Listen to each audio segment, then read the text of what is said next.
Je vous souhaite la bienvenue à cette autre chronique Prévention Assurance, présentée par Promutuelle Assurance Montmagny-Lillet. Je suis en compagnie du préventionniste, le directeur de la prévention chez Promutuelle Assurance, Mathieu Labrec. Bonjour. Bonjour, Michel. Mathieu, on ne peut pas avoir un sujet plus chaud et plus actuel. Ouais. On sait ce qui s'est passé en début de semaine, la tornade à Mascouche. Alors, on va parler de ça principalement, pas de Mascouche, mais... de ces événements météo. C'est ça. Donc, on parle d'actualité, on parle... Bon, il s'est passé une tornade à Mascouche mardi. Qu'est-ce qui arrive dans ce temps-là? Qu'est-ce qui arrive pour ces gens-là? Là? Bon, c'est pas nécessairement Promutuelle, c'est quand même en banlieue de Montréal. Là. Mais qu'est-ce qui arrive pour les gens qui sont sinistrés? Là? Pour les gens qui sont sinistrés, bien d'abord, c'est sûr qu'avant, il y a des choses qu'on peut faire avant, pendant, puis après le sinistre. C'est ce qu'on va décortiquer un petit peu tout à l'heure. Il y a des actions justement qui peuvent être posées avant qu'arrive un tel événement, pendant pour se protéger nos biens. Puis après, là, on parle vraiment de retrouver, par exemple, nos biens, nos demeures qui ont pu être endommagées, qui sont partis au vent. À ce moment-là, il y a d'autres actions aussi à poser. Rapidement, le Canada, malgré peut-être ce qu'on pourrait penser, parce qu'on n'en entend pas souvent nécessairement parler, c'est le deuxième pays au monde le plus frappé par les tornades. Ça, c'est quelque chose qui est surprenant. Il s'en forme en moyenne 80 et 100 par année, tandis qu'aux États-Unis, on parle de 1000 à 1200 tornades. Puis ça va être principalement dans les prairies, en Ontario et au Québec. OK. Donc, dans un premier temps... C'est ça, je disais, c'est pas juste au Québec, c'est au Canada. Donc, au Canada. Il y a en Ontario qui sont pas battus là-dessus non plus. C'est ça, puis dans les prairies aussi. Okay. En 2018, par exemple, les sinistres catastrophiques, donc les sinistres qui ont coûté plus de 25 millions de dollars, soit justement aussi on inclut avec ça les frais de règlement. Il n'y a pas eu nécessairement de gros sinistres majeurs. Par contre, ça a coûté 2 milliards de dollars, ces sinistres-là. Ces sinistres-là, il y en a 56 % qui ont été causés justement par les vents, les tornades et les ouragans. Donc, c'est une grande proportion de ces sinistres catastrophiques-là qui sont causés par ces événements-là. Ces autres événements-là, avant ça, de 2009 à 2017, on parle plutôt de 20 %. Donc, on constate là une augmentation quand même assez importante là, du nombre de ces sinistres catastrophiques-là. Donc, en actualité, on en a parlé un petit peu, la tornade qu'il y a eu à Mascouche cette semaine. On va se rappeler aussi en 21 septembre 2018 à Gatineau, qu'il y avait eu un événement où est-ce qu'il y avait plus d'1 millier de résidences qui avaient été impactées. C'est une inondation? Il y a eu les inondations, mais il y avait aussi une puissante tornade là, qui avait déferlé sur 70 km. Là, je pense qu'elle avait chevauché l'Ontario et puis le Québec. Puis on parle quand même d'1 millier de résidences qui avaient été détruites à ce moment-là. Là. Donc, on dirait que dans les dernières années, on en a entendu davantage parler. Puis sur le terrain, justement, on a l'actualité qui vient nous le dire également. Cette semaine, il y a eu un décès justement causé par la tornade à Mascouche. Certains citoyens de Chaudière-Appalaches ont pu avoir des alertes également sur leur téléphone mobile en raison des risques, là, justement, des vents destructeurs, de la grêle, de la pluie importante. L'avertissement incitait les gens à se mettre à l'abri immédiatement. Excuse-moi, se mettre à l'abri. Oui. Bon, on sait que l'homme qui est décédé cette semaine, il n'a pas eu le temps de ce qu'on a appris, là, il n'a pas eu le temps. Donc, s'il dépêchait de se réfugier à l'intérieur de sa remise, c'était pas la meilleure place. C'était pas la meilleure place. On dit toujours d'essayer peut-être au sol de la maison, si c'est possible, naturellement. Tout à fait. Au sol d'une maison qui va être un endroit qui est quand même sécuritaire. Je vais expliquer un petit peu tantôt pourquoi.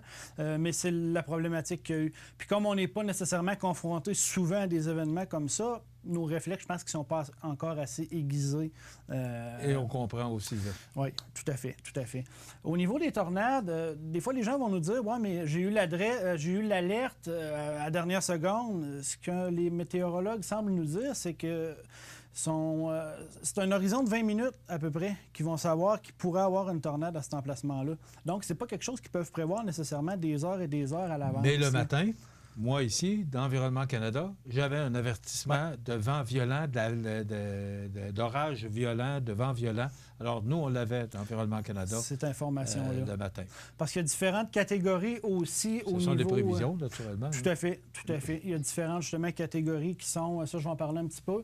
L'alerte, en fin de compte, provient de Québec en alerte. Ce système-là, justement, c'est fait par le ministère de la Sécurité publique pour alerter rapidement les populations. Puis on parle des populations qui sont visées, qui sont dans une certaine zone. Donc, s'il y a quelque chose qui se passe à Québec ou à Trois-Rivières, je ne le saurais pas. C'est vraiment pour notre région à nous. OK. À ce moment-là. Ce message-là, il va fournir justement de l'information précieuse pour adopter des comportements justement de sécurité. Il y a différents paramètres utilisés par Environnement Canada. Donc, on va parler de veille. Ça va être lorsque les conditions vont être favorables au développement d'orages violents avec une ou plusieurs tornades prévues. Donc, justement, comparativement à l'alerte qui, elle, ça va être une tornade qui va être signalée, il va y avoir des preuves qui peuvent être fondées sur radar ou en provenance d'un observateur météo fiable qu'une tornade importante est imminente. Donc, il y a vraiment un degré de veille, plus peut-être d'avertissement, si on veut, ou alerte que là, vraiment, les chances se sont vraiment augmentées qu'il y ait quelque chose là, qui se passe sur le terrain.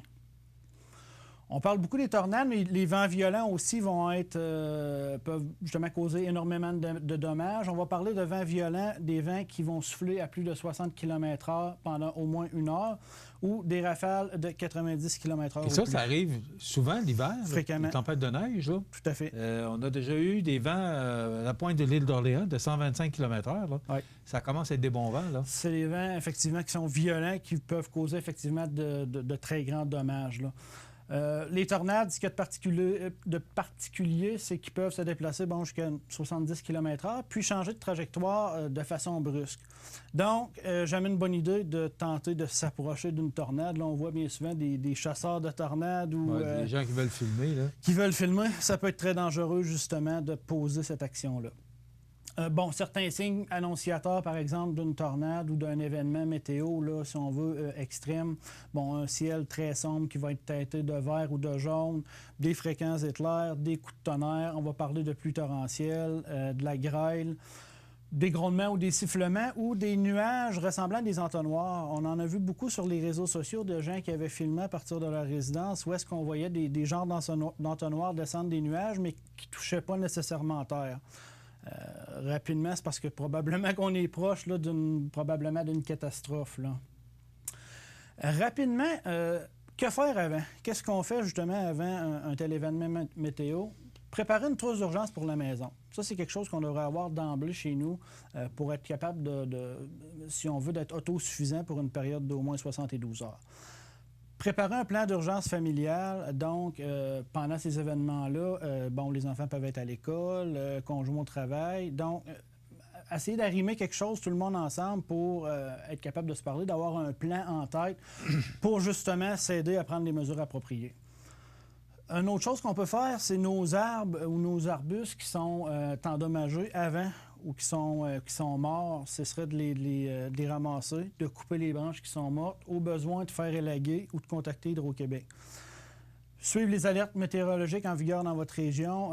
Comme on le disait tantôt, le matin, vous aviez déjà des avertissements que vous, avez transmis à la population, justement, pour les avertir qu'il pouvait y avoir quelque chose. Puis c'est de les suivre, je dirais, pendant la journée pour voir est-ce qu'il y a un potentiel, justement, de tel événement là, sur le terrain.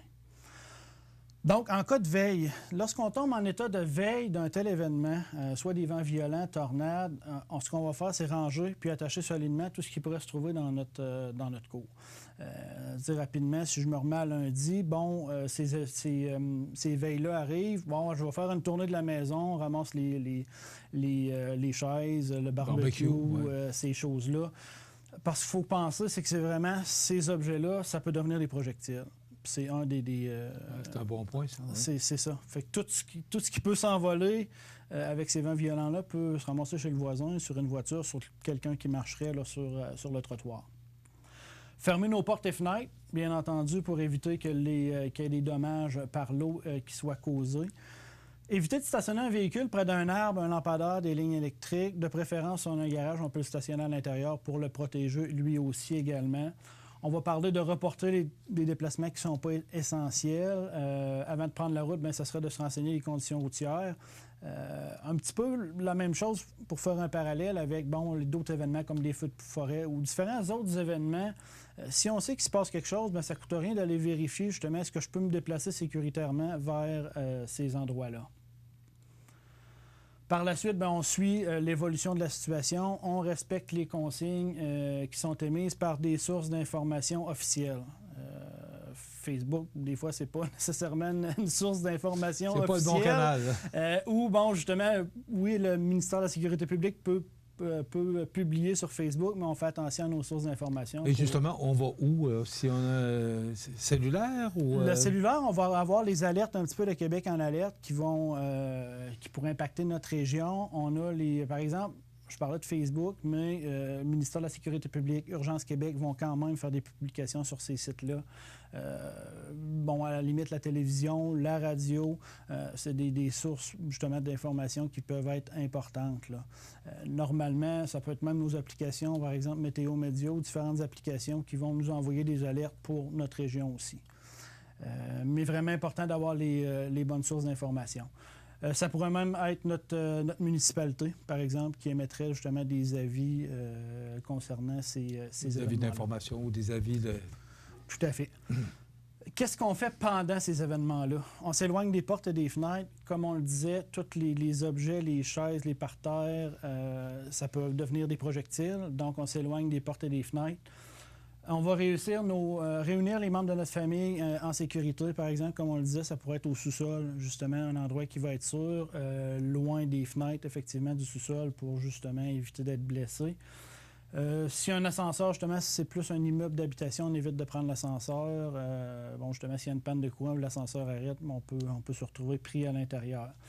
Si on est à l'extérieur, on va se réfugier dans un bâtiment qui a un toit assez solide, justement pour résister à la force du vent. Se protéger des objets qui peuvent être projetés par le vent, puis prendre des précautions aussi particulières si on habite près d'une rive. Donc, vent violent, vagues qui pourraient être importantes, pas nécessairement une bonne idée d'aller filmer les grosses vagues là, qui s'en viennent sur la rive, là, encore là. C'est des choses un petit peu qu'on voit à l'occasion des gens qui on prennent a des vu vidéos. tellement d'amateurs qui ont pris des prises de vue de la tornade, là, que c'est vrai qu'il y a beaucoup de gens qui voulaient...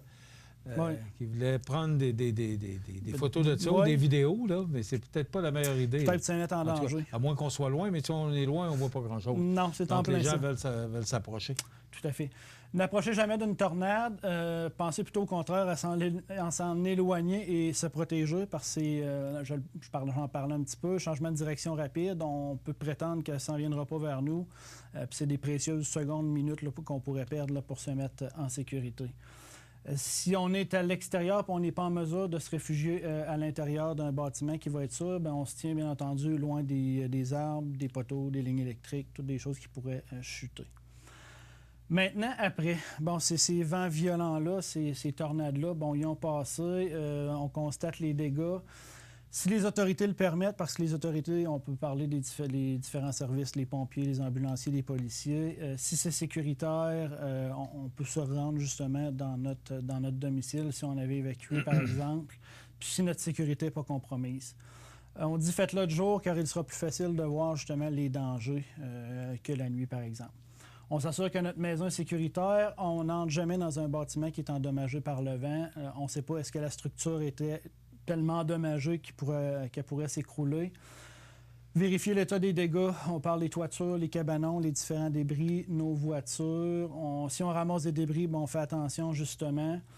Point important, on n'approche jamais un fil électrique qui est au sol. On ne sait pas s'il y a du courant justement sur ce filage-là. Donc, très important de ne pas s'approcher de ce fil-là. Contacter Hydro-Québec qui, eux, vont s'occuper de sécuriser les lieux. Donc, on va faire aussi un inventaire avec des photos, des vidéos, des dommages là, à nos biens. Contacter son assureur, justement, pour que l'assureur commence déjà à prendre certaines Avant qu'on mesures. termine. Oui. Est-ce qu'on est assuré? Est-ce que tout le monde est assuré pour de tels dommages? Ça, là, je vous dirais, la meilleure façon de le vérifier, c'est de contacter votre courtier. Votre courtier, selon les différents contrats d'assurance qu'il va avoir, il pourrait avoir une protection ou ne pas en avoir. La meilleure personne pour vous le dire, c'est vraiment votre courtier d'assurance. C'est pas automatique. Ça ne veut pas dire parce que notre maison est assurée qu'elle est automatiquement assurée pour des sinistres comme des tornades. Comme des tornades, c'est ça. Il y a différentes possibilités, différents avenants qui sont disponibles. Puis la meilleure personne, c'est vraiment votre courtier d'assurance qui va vous renseigner à ce sujet-là. Conclusion?